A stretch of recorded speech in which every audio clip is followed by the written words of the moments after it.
पितृपक्षाला जेवढं तांदळाच्या खिरीचं महत्त्व आहे तेवढंच महत्त्व ह्या सुद्धा पदार्थाला आहे बरं का. त्यामुळे आज आपण माझ्या पद्धतीने हा पदार्थ करतोय.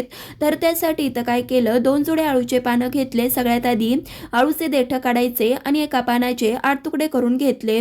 त्यानंतर एका भांड्यात 1 वाटी बेसन, 1 चमचा लाल तिखट घालायचं, पाव चमचा हळद, 1 चमचा जिरे, अर्धा चमचा ओवा, पाव चमचा हिंग आणि चवीपुरतं मीठ घातलं. आधी तर सुके जिन्नस व्यवस्थित मिक्स केले. लागेल तसं पाणी घातलं. दाखवल्याप्रमाणे बॅटरची कन्सिस्टन्सी ठेवायची आणि सगळ्यात शेवटी अर्धा वाटी कोथिंबीर घातली. व्यवस्थित कालवून जोपर्यंत बॅटर आपलं तयार होत होतं तोपर्यंत इथं मी तेल सुद्धा गरम करून घेतलं. जे आपण अळूचे पानाचे तुकडे करून घेतले होते ते एक एक बेसनाच्या पिठामध्ये कोट करून घ्यायचे आणि तेलामध्ये सोडून चांगल्या अशा वड्या कुरकुरीत होईपर्यंत तळून घ्यायच्या. जराही तेलकट न होणाऱ्या खमंग कुरकुरीत अळूच्या वड्या तयार झाल्या. तुमची काही वेगळी पद्धत असेल तर ते मला कमेंटमध्ये नक्कीच सांगा. लाईक शेअर सबस्क्राईब ही नक्कीच करा. धन्यवाद.